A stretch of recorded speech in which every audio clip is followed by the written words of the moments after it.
All right, welcome back to another episode of Private Practice Practically. On today's episode, we have a really special guest, John Bucher. John, welcome to the show. Hey, it's so good to be here, Rich. It's always good to, get to talk to people within the world of psychology and therapy, and I feel like I'm with my tribe because so much of my work has been around the way that story works in psychological practice, and so it's really good to be here with you. Oh yeah, absolutely, and I'm sure we'll talk a little bit about your journey, if you are willing to share some of that, and Yeah. how it's helped kind of shape your worldview. But for the viewers that don't know anything about you, John, or the work you do, Yeah. can you tell us a bit about you and what you do? Absolutely. I am privileged to serve as the executive director of the Joseph Campbell Foundation. And for those of you who don't know who Joseph Campbell is, he was the person that is credited with the idea of the hero's journey. So if you've ever heard of the hero's journey, George Lucas certainly heard about it and based Star Wars off what he understood around the hero's journey.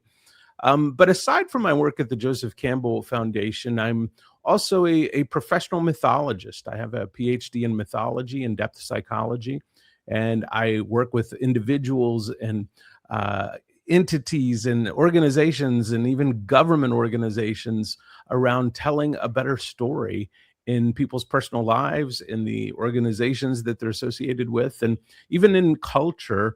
How do we tell a better story? So storytelling is at the very center of my ecosystem of work, and it impacts everything that I do. But that's a little bit about me and what I do. Wow, so many threads to pull on with just that little blurb, John. I like to start with your studies as a depth psychologist. How did you get into that? In fact, like before you answer, just want to let you know, like I've never heard of that before until I accidentally stumbled onto you, and I was like, depth psycho, what is that? Yeah, it's a great question. Depth psychology is sometimes referred to as Jungian psychology, and it's greatly based out of the ideas of Carl Jung. And Carl Jung was probably the second most famous psychologist after Sigmund Freud. And where Sigmund Freud encouraged people in a therapeutic setting to look back at their past, their childhood, how they were raised, who their parents were, and those relationships. Carl Jung took a different approach. He encouraged people to not so much try and excavate the past, but to try and dig into the inner depths of the self, to go within the self, and to go deeply inside their psyche and where they were now, to identify the shadow that they were wrestling with, to identify what was the meaning and purpose that they were finding in the world. But also, there's a bit of a slightly mystical side to Carl Jung's ideas. He was someone who believed in the collective unconscious, that we all were connected by this idea that there's some larger consciousness out there that we could tap into, which explained why that we saw some of the same stories told over and over throughout the world, throughout history, but also why we saw sort of the same containers of energy. And he called these containers of energy archetypes. And that's a word many people have heard before. And sometimes, the way that we think about archetypes are, well, like that guy's just a mean old drunk. And that's sort of an archetype that we say, yeah, that we've heard that character before, and we've known some of those people in real life. Or that person is the special oldest child. That's an archetype that people can live into. And Carl Jung felt like that these ideas of these archetypes had been around and were universal, and that they were um, you know presentations of energy, rather than it being something that each individual sort of discovers about themselves. that we were tapping into something much larger than ourselves. And so that's just a thumbnail sketch of what depth psychology is, but it really is Jungian psychology, and it's looking, deeply within the self and trying to discover answers about the big questions in life, not so much by looking at our past, but by looking within ourselves.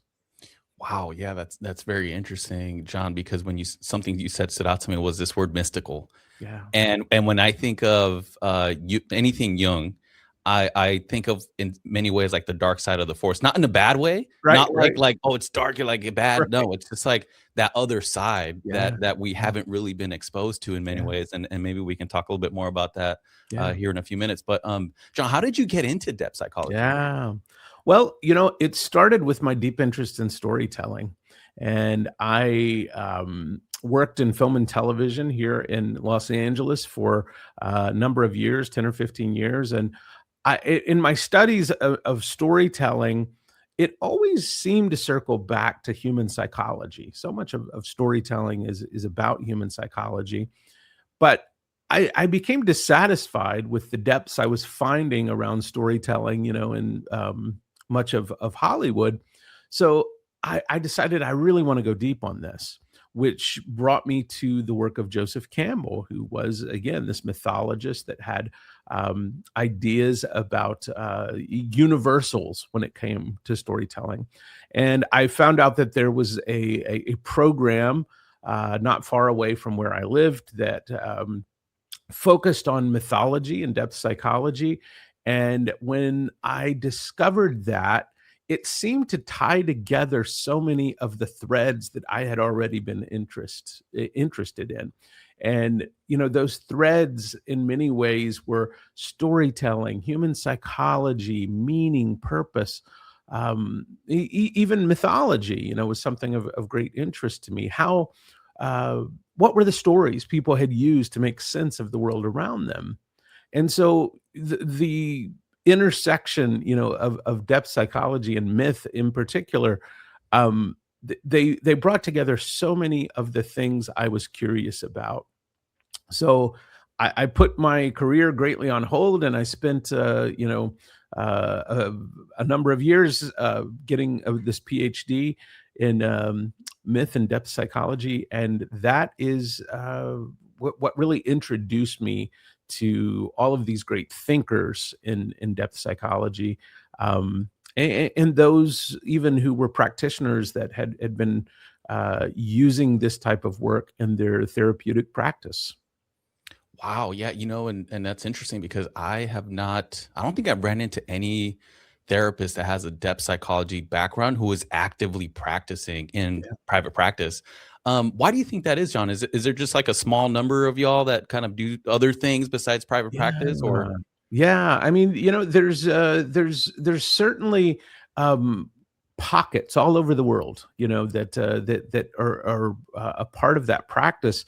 I think, as psychology has continued to develop, there are many great doorways into, the human psyche. And I think a lot of modern psychologists have discovered Lacan or different thinkers, like this. There's many folks that still really look at the Freudian model as being the best door in. But I think the Jungian model, for therapeutic practice, it it is a little outside the box. Again, there's an acknowledgement of these sort of more mystical possibilities, and even talking about, archetypes. It's not really discussed from a neurological point of view. We're not talking about, well, these chemicals hit the brain and that's what makes someone act like this. It's more taking a broad approach of, you know, we think there's something more going on here than just human biology that causes these forces to be at work. And how that brings in mythology to depth psychology is that there's an understanding and a belief that the way that the oldest mythologies functioned, whether that be Greek and Roman or Aztec and Mayan or the Norse mythologies or the Buddhist traditions or the Hindu traditions or the Judeo-Christian traditions, all of these have these different characters within them that seem to represent different archetypal energies. So let's go with one a lot of people know, the Greek mythologies. So we have a character like Athena, the goddess of wisdom. And what Jung believed was, this idea that there was a goddess of wisdom. It's not necessarily, that the Greeks were saying, so we should worship this literal goddess of wisdom, although there were temples to Athena, and certainly some Greeks took it quite literally. But Jung believed that goddess was actually speaking to a certain type of energy that a lot of women step into, and we all know these very wise women, within our life. In Greek mythology, we also find Artemis, right? This huntress that shoots a bow and arrow, and we might wonder why Wonder Woman, remains such a popular character. And Jung would suggest that Wonder Woman or Katniss Everdeen from the Hunger Games is just a modern example of this Artemis archetype, that we keep telling these same stories over and over because these characters keep reappearing in our psyches and in our cultures. So in the same way that we see Artemis reappear in Wonder Woman and Katniss Everdeen, we also see the archetype of Hercules, right? This great mythic figure, that's come up in all sorts of action movies, and we see today we have these Herculean type figures in UFC championship fighting that battle each other. We have professional wrestling. There's something about these stories and these characters that keep popping up, and Jung would say it's attributed to this collective unconscious of energies that keeps rising, and we keep finding ways to express that in containers to pour that energy into. Wow. Yeah. And as you were talking about Hercules, and you were giving examples of like UFC fighters, I was thinking of the CrossFit games, like all Yes. the athletes that Yes. have to do those games, and they're doing Yeah. different trials. And that is so interesting, John. When you say the word energies, are you referring to the energies kind of inside of the individual, and how there's Yeah. different types of energy? Yeah, I mean, again, this is where we kind of get a little mystical here, Mhm. because it sounds, and I know it's probably off-putting for some people to think, well, what are you talking about energies? But we all know, if we talk about someone that walks in the room and they have big energy, right? They're loud and boisterous, and that's all I'm talking about is Mhm. what sort of energy do you bring into the room when you walk into the room? Other people, they're very quiet and wise, and they bring that energy into the room. So I'm talking about, some sort of presence that someone embodies, that when they come into a room, we all sort of recognize it, but we don't necessarily have the greatest explanations or language for it. So when I talk about energies, that's really what I'm talking about, is that energy, quote unquote, that someone brings when they come into a room or embody, just as they go through life. We seem to see these same um, energies over and over. Like when I say someone has a big energy and they come into the room and they're boisterous and loud, you probably can think of someone off the top of your head, that's like that. Oh But yeah. you've seen that in movies, you've seen that in TV shows. There's a reason that we all know that. Even if you can't think of someone specifically, we're familiar with that idea of someone embodying that type of energy when they come into a space.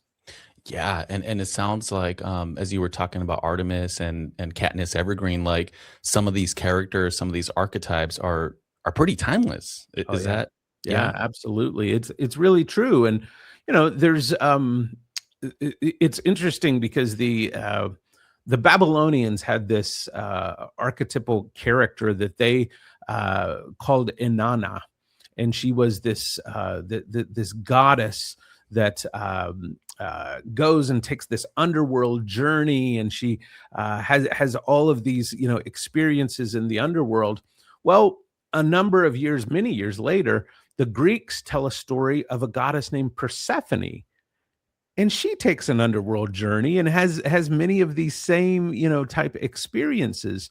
And we also see in places around the world other goddess figures and other traditions that also take an underworld journey. So, one of the questions that arises is, well, why all these goddesses taking underworld journeys? What's happening there? And again, Jung would suggest, well, this is an archetype. This is, something that rises in different cultures that we recognize.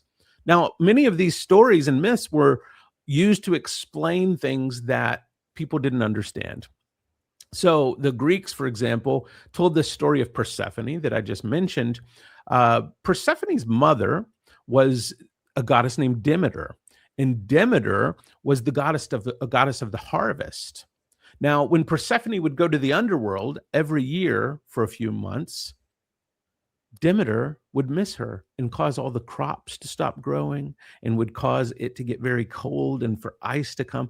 This was how the Greeks explained why for a few months every year it got really cold and the crops stopped growing and the ice formed. And they didn't understand the science behind weather that we now have and understand. So they had these stories that helped them explain things that were mysteries to them.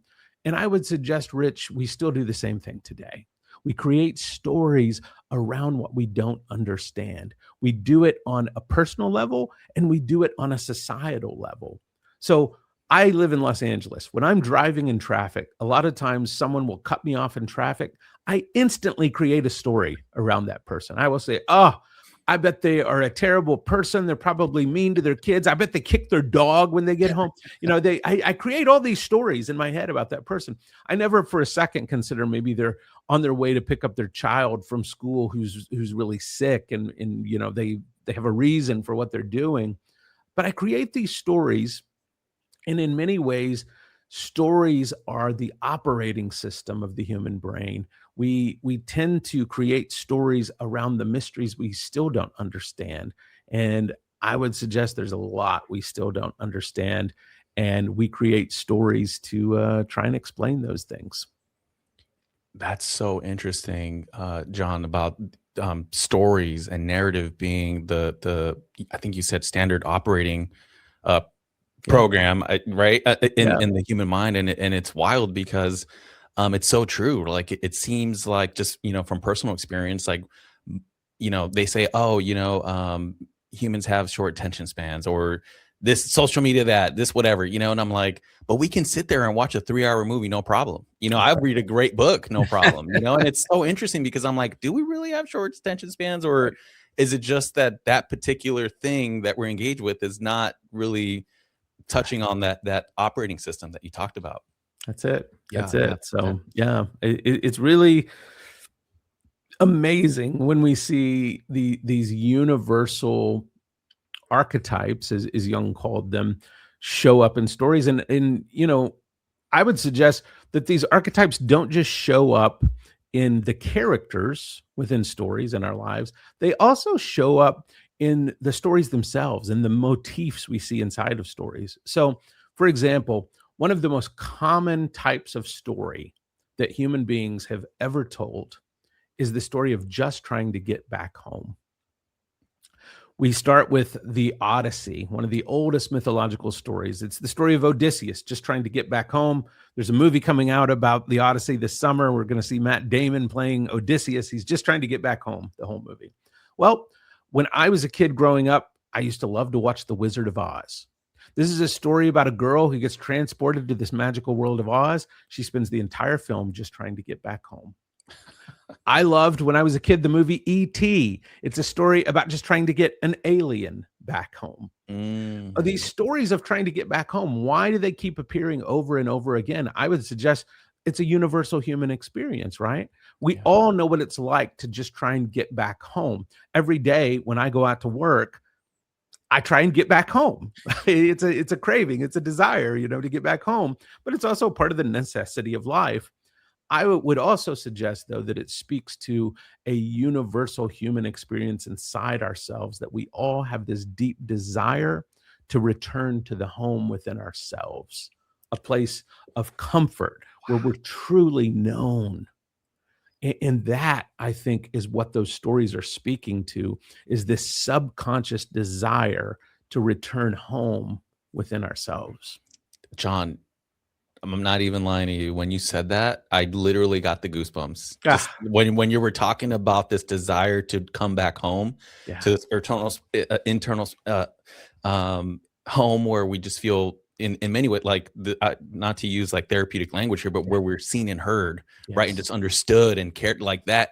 Oh, so rich, John. yes, Thank you. Wow, that's yes, powerful. How yeah. many in your studies, John, are there kind of like a certain number of stories that like the people in your field have identified? You're like, yeah, there's about 10 to 15, or their number that Yeah, yeah.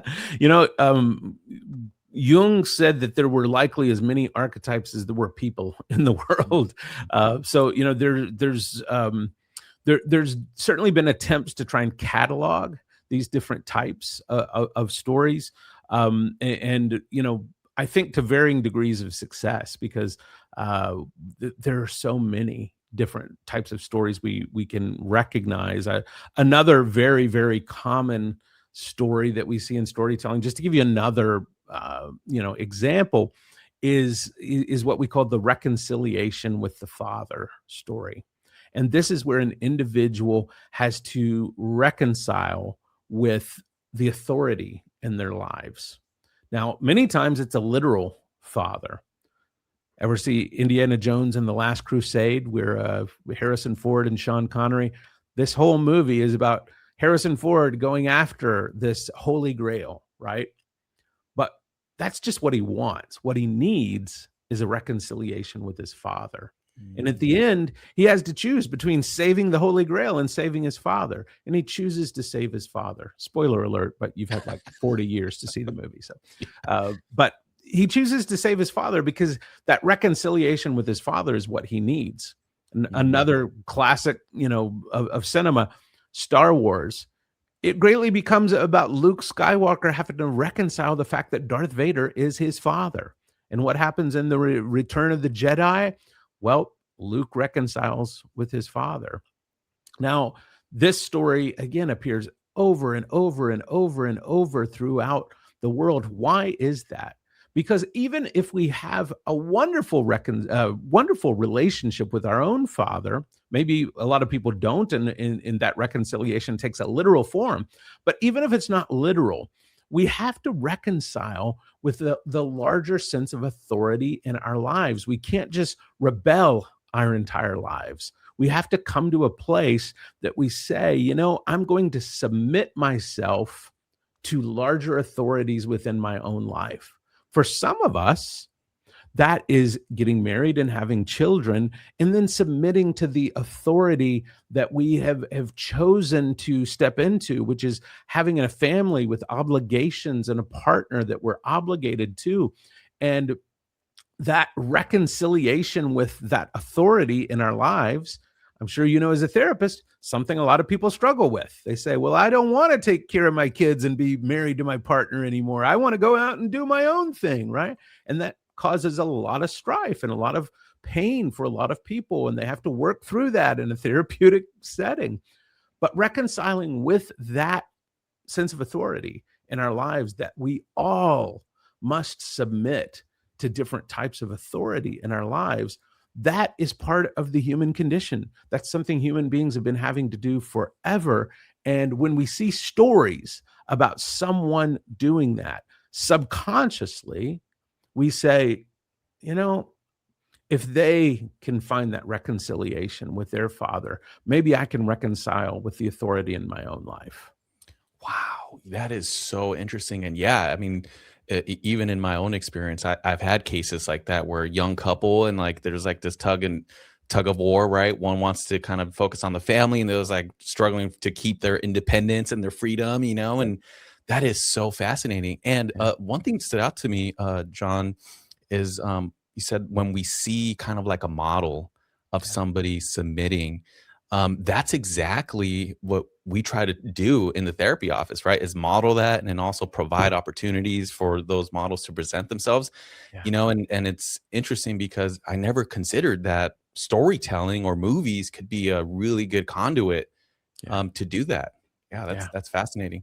Um, John, I'd like to kind of switch gears here a little bit Yeah. and go back to your own story, if you don't Okay. mind. Yeah. So you finished depth psychology. You Yeah. spent considerable amount of time and resources, I imagine, doing that. What did you do after?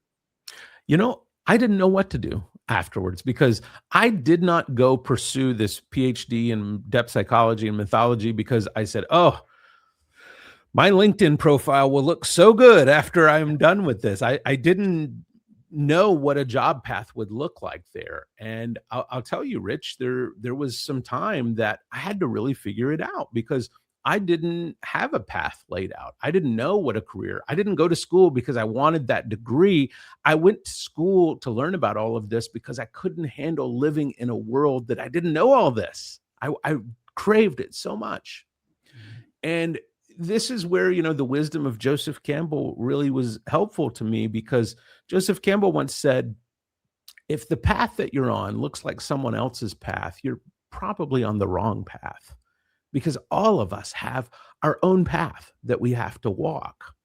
And I had to forge my own path. And I tried putting this work into practice in different ways. And what was interesting is most of the things I tried to force into the world and make happen around my work, most of it didn't work out. But what did happen was the work I was supposed to be doing with all of this knowledge and everything I was doing. In many ways, it came and found me. It was like a river that was already flowing. And when I stopped trying to craft my own boat that would take me where I wanted to go on that river and just jumped into the river and let it carry me where it was taking me, well, things really started to come together. And I started working with individuals and with organizations, and I started to get random emails from people that had heard me say something on a podcast or had heard me talk about something in person where I had written something.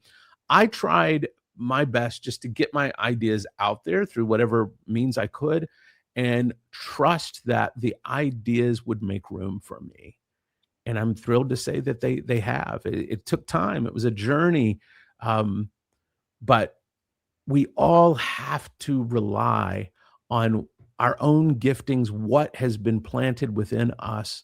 And as we explore that and trust that we have something to contribute to the world that no one else can contribute, to trust that, to not let our insecurities get the best of us, but to trust that, I have found that we not only end up finding meaning and purpose and a place in the world, but we find joy in the process of doing it.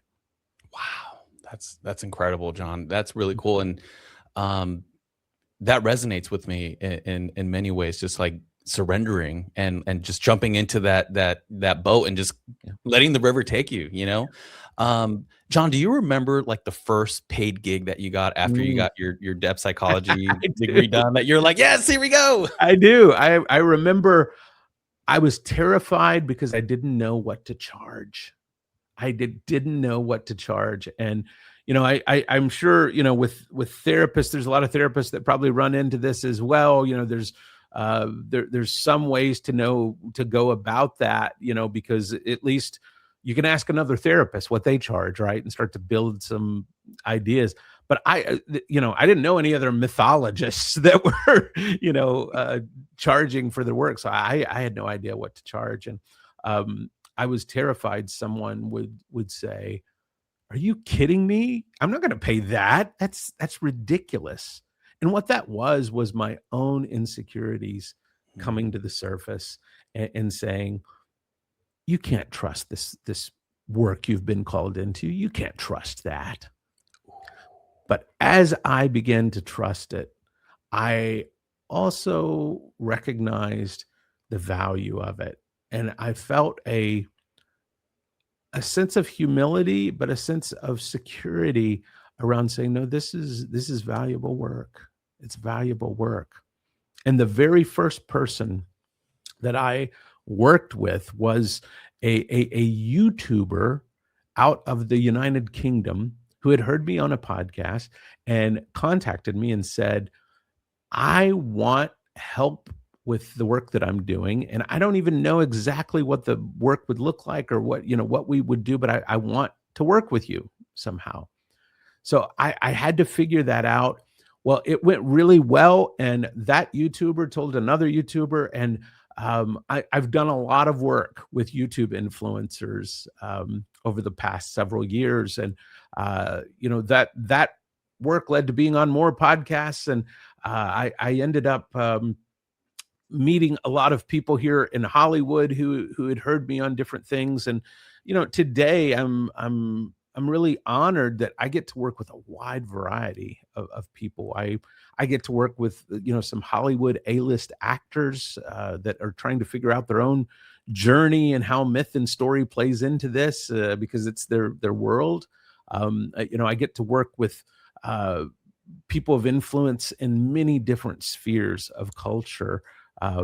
And I've had the honor of being invited by different government officials to come to different countries and work with groups of leaders there to, try and determine what a better story might be. The last thing I'll say about this is, Rich, I call my work that I do telling a better story because I haven't always known what a good story or a bad story was in my life.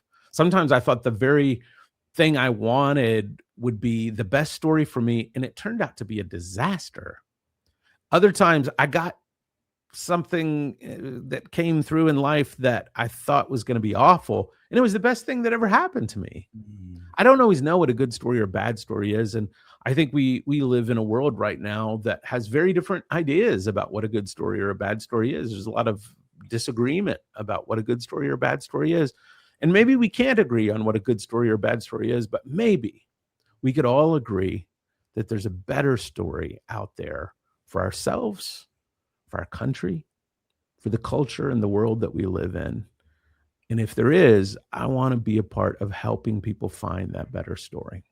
Oh, wow. Yeah. And you know what? I love that you framed it that way, John. That we just don't know what story is good or bad, Yeah. and maybe just kind of keeping our eye on the horizon for a better story that serves us. Yeah. And that kind of segues perfectly into the clinical work. John, we were talking off camera about how you yourself have been in and out of therapy for a while. Do you mind sharing a little bit about that? And I'd love to. I'd yeah. love to. Yeah. I feel like that it's so important for those of us who have been in a therapeutic relationship for a number of years to be open about that, to be proud of that, to talk about that, because I know there's still stigma in the world of people that feel like, oh, that somehow is admitting a weakness, or that it's saying something about me, that I'm crazy, or there's all these stigmas. I have been in therapy for well over 20 years, and it has changed my life. It's one of the best practices that I have. I believe everyone should be in therapy. I believe that you should, no matter what you're going through in life.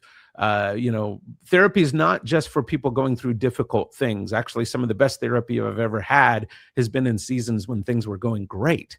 Wow. Because you can reflect on things differently when you're not in emergency mode of trying to, Mm. solve a problem. But it reminds me of the very first experience I had with therapy.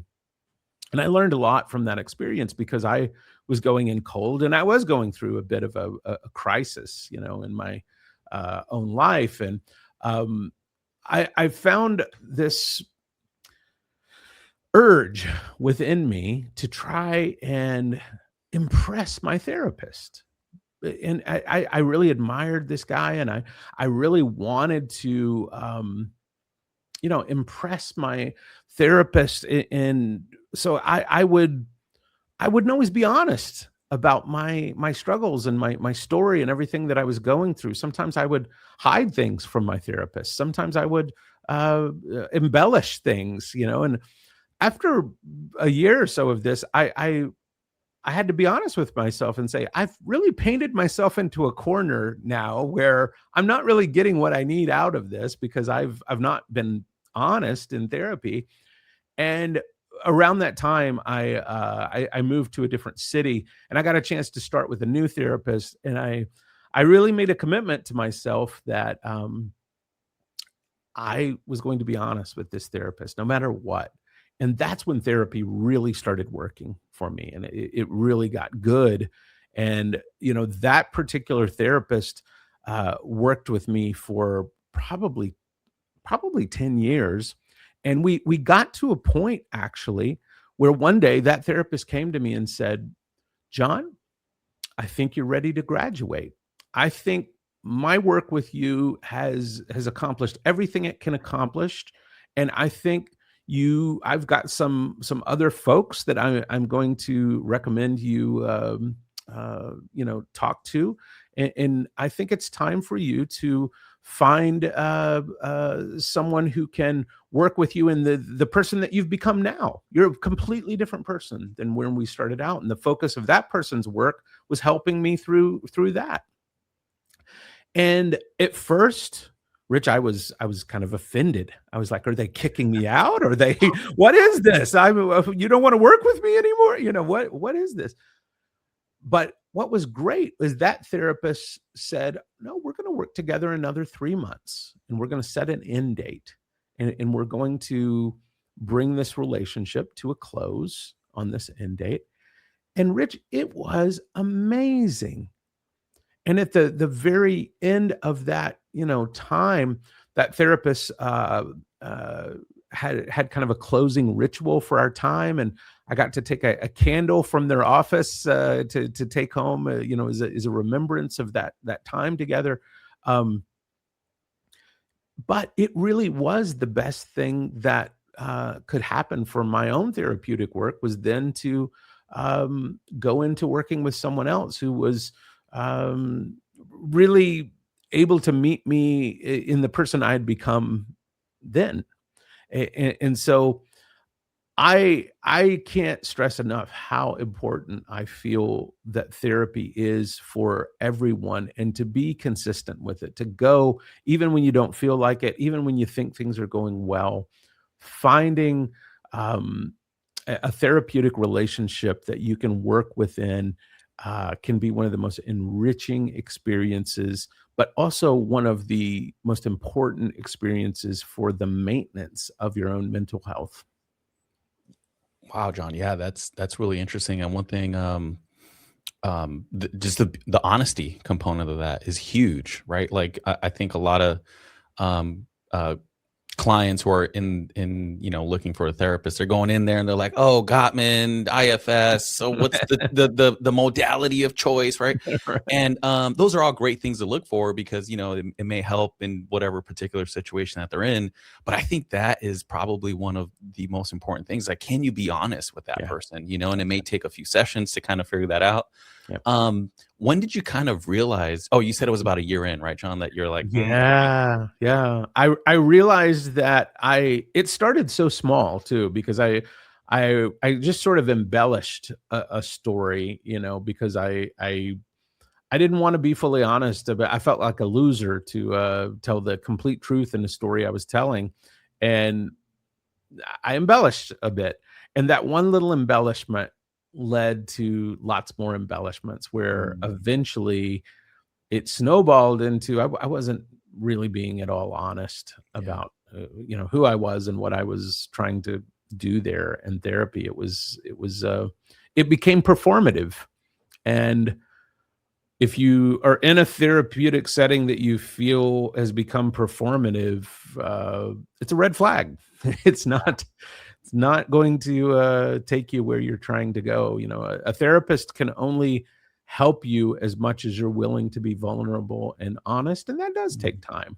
mm-hmm. But it's got to happen eventually, or you're just not going to be able to um, get to a place that's going to be, helping you with Yeah. in therapy.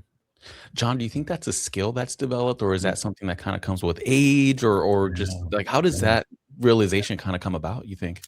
Well, some people just naturally have it for sure. Other people, I think it does come with experience, and it's something that comes with experience, and we hope with age comes experience. So I would hope, but I've also met some people that I feel like had enough years under their belt that should have known better.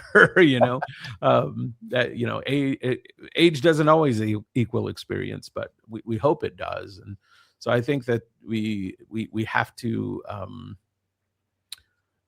we really, all of us, the therapist and the client alike, have to remain committed to our own inner work and inner journey. Um, I think that's something I found. I've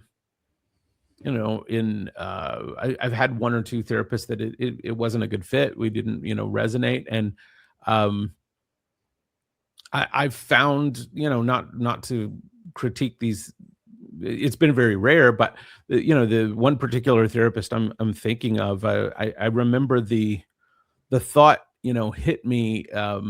What it was, I was in a relationship and I really needed advice about a relationship, and this particular therapist had never had a long-term romantic relationship, and so they were speaking about things they had never, experienced. I'm not saying you have to experience everything, but some of what they were offering me, the thinking was clearly from someone who had never been in a long-term relationship of that nature. And I just had this thought of, they can't give me something that they don't have themselves, which is um, the training or wisdom or experience around this particular issue. So again, it's been very rare that I've had an experience that was not as positive in therapy, but I also learned after that experience I had in the very beginning, that once you have determined this is not a good fit, to not keep pursuing something. So the rare times that's happened, I tried to do that quickly. Yeah, yeah, absolutely. John, I like to kind of shift gears one more time back to depth psychology. With your understanding of stories, Yeah. I mean, you did a whole PhD on, right? Like lots Yeah. of years practicing, living it. Um, can you kind of like, is are the modern day stories now like kind of boring to you in a way? Like, are you like, I kind of know what's gonna happen. I know the structure. Oh, I recognize this and that. Like, I kind of liken it to like a Michelin, Yeah. chef who, like, Yeah. they just can't really eat anywhere Yeah. because they're so trained, you know what I mean? Like, I wonder what that's like for you. Yeah, I get asked that question a lot, and I'm really delighted to say that I don't have that experience, and part of that is because I've been very intentional. I can turn off the story structure side of my brain and just go into a movie and enjoy it. Um, Now, I can also very quickly turn that on and examine and explore it. But yeah, I don't find, I wanted to make sure I could still enjoy these things I'd spent so much time, looking at. There's a famous quote from the writer E. E. Cummings that said, If you want the song, don't dissect the goose, because you if you kill the goose to see how the song works coming out of the goose's throat, you're never going to hear the song again.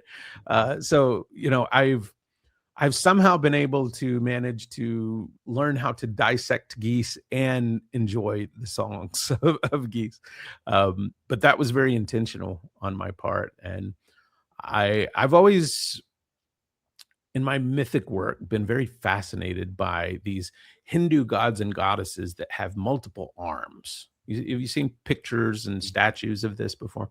Yeah. Well, what I get from that is I need to be able to hold multiple things at a time.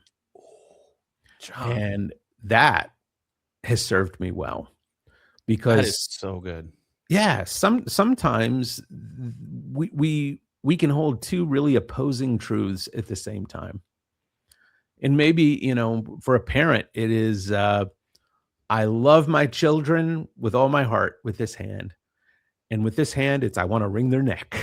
We can hold multiple things at a time, and to me, that's a sign actually of health and maturity to be able to hold multiple things at a time. So I can hold story structure, and I can hold going into the latest Marvel movie and just enjoying that and saying, I'm not going to examine the story structure because it would ruin my enjoyment of this film. I'm just going to go in and eat popcorn and just go along for the ride. And again, this is, I think, a practice we can do in lots of areas of our lives. We can choose a joyful path when that's going to serve us well, and we can choose an analytical path when that's going to serve us well. And wisdom is having enough experience to be able to parse those things apart, because we've learned through the experiences that we've had. Yeah. Speaking of practicing, John, I wonder if a therapist wanted to kind of incorporate some depth psychology work, maybe not get a Yeah, whole PhD done, yeah, but if they yeah, wanted to kind of start bringing stuff in, yeah. how can you do that? Yeah, one of the ways that I think a lot of therapists flirt with depth psychology and maybe don't even have language for it is you only have this idea of the shadow. And the shadow is sometimes misrepresented as, well, we've all got this dark side and evil side. And the shadow side of us, often Jung believed it was often very unconscious, right? That we had the shadow side of ourself that would motivate certain things, and it was unprocessed things that lived in that shadow side. And some of us do have these unprocessed things, and we don't know why we get really angry, at other drivers and have road rage. We're like, I'm a nice person the rest of my time, and we don't know, why. And Jung would suggest, well, there may be something in the shadow behavior, that suggests some unprocessed, unrecognized issue that you haven't dealt with. Um, and there are some therapeutic practices that, I think wisely encourage people to say, look, you're not going to deal with the shadow side of who you are and of your personality and psyche by screaming and yelling at it and saying, get away, don't be here, shadow. um, but the idea is integration, that we would learn how to integrate that shadow side of ourselves into our lives, in our work, and that we could process those things through integration. Um, there a lot of people like the work of Brene Brown, and Brene Brown, once said that, the shadow side can ride along in the car with her, but it can't drive the car. It can't steer the car. And it can't work the radio. It can't be the one, but it's welcome to be in the back seat. And that she says, you know what? Um, she inversely uses the word fear, for this shadow side, and she says, "Fear, I'm going to invite you along with me because you've served me well. Sometimes you Ooh. have whispered to me, 'Don't walk down that alley,' in a moment when I needed to hear it. You've served me well, but in this situation." No one's going to die. No one's fear. You're jumping to conclusions you don't have to jump to. It's okay. You're welcome along for the ride, but you don't get to drive the car. You don't get to work the radio. You got to sit in the back seat. You can come along for the ride. You're part of me. We're going to integrate you in the car here, but you don't get to drive things. So I think even that type of work and practice with someone is actually using depth psychology, to help someone. The last thing I'd say about using depth psychology in someone's work, and I want to be clear, while I have a PhD in depth psychology, I'm not a licensed therapist, and so the ideas I'm sharing here are from my own experiences and separate training, but I'm not a licensed therapist, so I want to be very clear about that.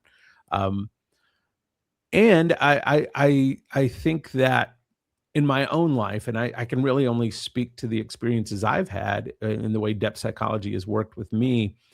Um, it was very freeing for me to finally get past just looking at my childhood and my relationship with my parents and how that had affected me.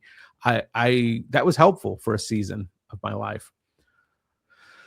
But now I'm a completely different person in many ways, and I've needed work that has invited me to look at what triggers me now, the reasons I make decisions now, and maybe those things did originate with experiences I had in childhood, but I'm more interested in how I can address my behavior right now, not necessarily going back to figure out the cause of all of it. That was helpful for a season, but now I want to deal with this moment in my current experience, and so that I think it's a subtle shift in some ways, but I think probably a lot of therapists are doing that and don't just don't share the same language around it. Yeah, yeah, and going back to what you said earlier, like many doorways Many to the doorways, psyche. Yeah, that's absolutely. interesting. Yeah. Is there a particular class, John, like if Yeah. somebody was interested, they wanna do a quick course or certificate Yeah, program yeah. that you recommend? Yeah, there's a number of, programs and even extension programs that, are kind of quicker programs, that are available through Pacifica Graduate Institute, and, that's, in California.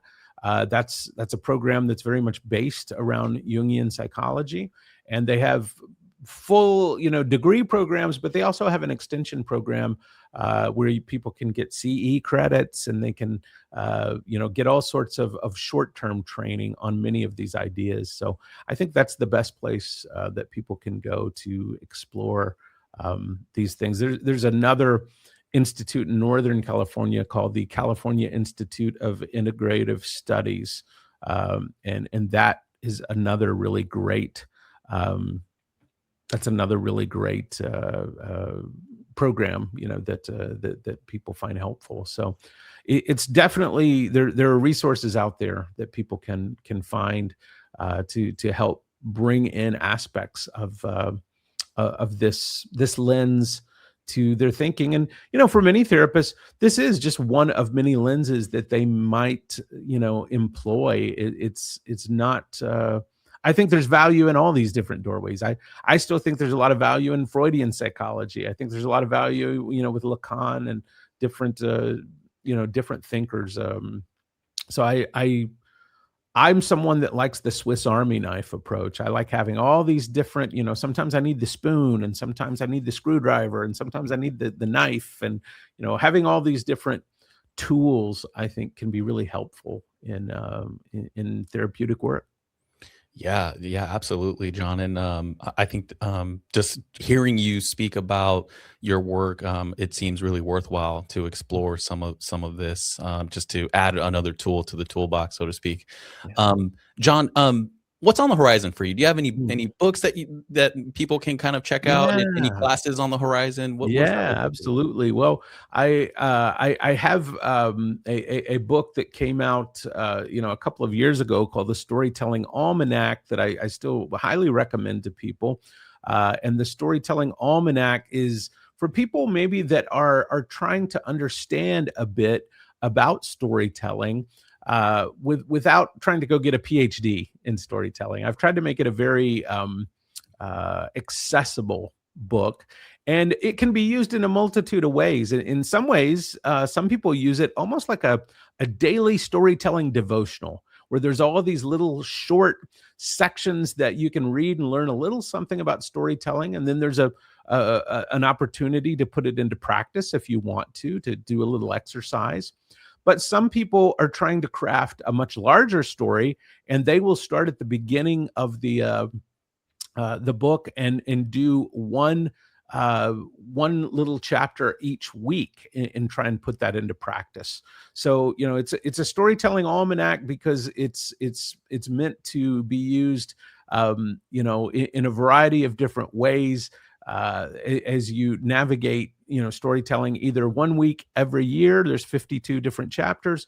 Or if you want to read it more like a traditional book, that works too. Or if you are like me and like to just flip around and pick, oh, that sounds interesting, and just pick this little chapter or that little chapter, it works that way as well. So that's a tool, and it's available wherever books are sold, and Amazon and all the places people buy books. I'm also working right now on a new book that I'm very excited about, and it's called The Story Crisis.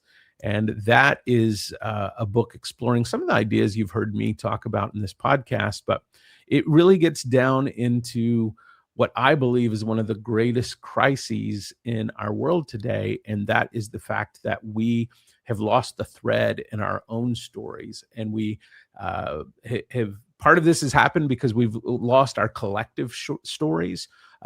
Now we all have these little YouTube channels and shows and podcasts that we're interested in.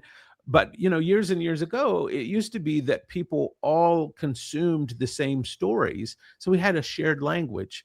One of the few collective shared stories we still have left is happening the week we're recording this, and that's the Super Bowl, because that is still a shared collective story that we experience together in real time. We have very few of those left that our entire world sort of tunes into. And I think in losing that, we've also lost a lot of the threads of the stories in our own lives. So I'm working on a book called The Story Crisis, about addressing these story issues in our own life. And I hope to finish that later this year. Oh, definitely looking forward to that, John. Please let us know via. Yep, I'll join your newsletter so I can Yeah. buy maybe the advanced copy or something. Yeah. John, earlier you said if people are like you and they like to thumb around. So I don't see myself as a writer yet. I Yeah. definitely want to build that up, but I wanted to share a quick story about how I Please. experienced your book. I have your book right here. I've been doing exactly that, thumbing around, reading chapters, and just getting the juices flowing, trying to become more creative. And what's interesting is I've been kind of struggling with a name for my own business, Yeah. and so I'm torn between two. And as you know, you ask everybody has a different opinion. Oh, Right. I don't Right. like this, and now I'm like paralyzed. I'm like, oh, I don't know. Anyway, so I'm thumbing through your book. I'm on page one. I land on page 122, and on 122 it says, "Go with your gut, even when everyone else tells you different." Mm. And what's so good about that is my original name for the business got the most flack from people. They're like, Yeah. "No, don't do it. That's and I was like, all right, maybe all right, maybe all right. Even though cognitively I know that it feels right for me, Yep. So Yep. the power of the masses really kind of influenced me. But opening up your book, checking it Oh, out, really, really kind of oriented me in the right direction, which is just follow oh. my gut. What feels good. So just wanted to share that with you, I John. I think appreciate it was that, really, Rich. really Thank you for sharing that. Yeah, I think that's solid. At the end of the day, we hear so many different opinions and ideas. It can, for so many people, it can be debilitating that they just freeze. And I think one of the worst things that can happen to us is when we get into a point of stasis where we just can't make a decision, rather than sometimes making the wrong decision and finding the path back to go and correct that. That can be a wonderful way to learn, but we never learn anything if we can't just go ahead and go with our gut, make the decision we need to make, follow that. And I find the vast majority of the time that really ends up serving us quite well. Yeah, absolutely. John, in the last couple minutes we have left, any closing comments for the therapist watching this podcast episode? Yeah. Therapists, you are doing incredible work. You're doing such important work in the world. I am here today because of good therapy. And I know, like any other type of work, there are seasons when it gets old and you get discouraged and you feel like, am I really doing anything here? And I'm never going to work with an insurance company again. And that client's coming in today and I can't hear one more thing about their husband or their wife or their girlfriend because it's just driving me crazy. And I know being down in the mud and the grit of this work gets discouraging. But as someone who has had their life transformed through therapy, I can tell you even when you don't see it, it's working. It's working. Many times you will never see the great successes that you have been a part of because it happens outside of that therapy room. Many times you will never even hear the story of how that person has changed or transformed because they are still working with you, getting into their issues, getting into their problems, and they just forget to tell you about what a success they had that week. And it was because of the work that you did. The work that you're doing can feel quite invisible sometimes, but trust, just as the Wi-Fi connection that I'm using to talk to Rich today is invisible, it's powerful and it's allowing powerful things, even though we can't see it. Your work is the same. It's important. Keep hanging in there with it. Keep doing it. Excellent. Dr. John Butcher, thank you so much for coming on to the show today. I feel like we could do so many more hours. I would love to just pick your brain and just sit there and take it all in. But we really appreciate your time and coming on here and sharing some of your thoughts and offering some of those resources. But that wraps it up here today, everybody. Stay tuned in and John, maybe we can do it again in the future sometime. Would love that. I would love that. When that book comes out, I'll send you a copy and let's do it again. Yes, sir. Absolutely. All right, everybody, take it easy. Bye. Thanks, Rich.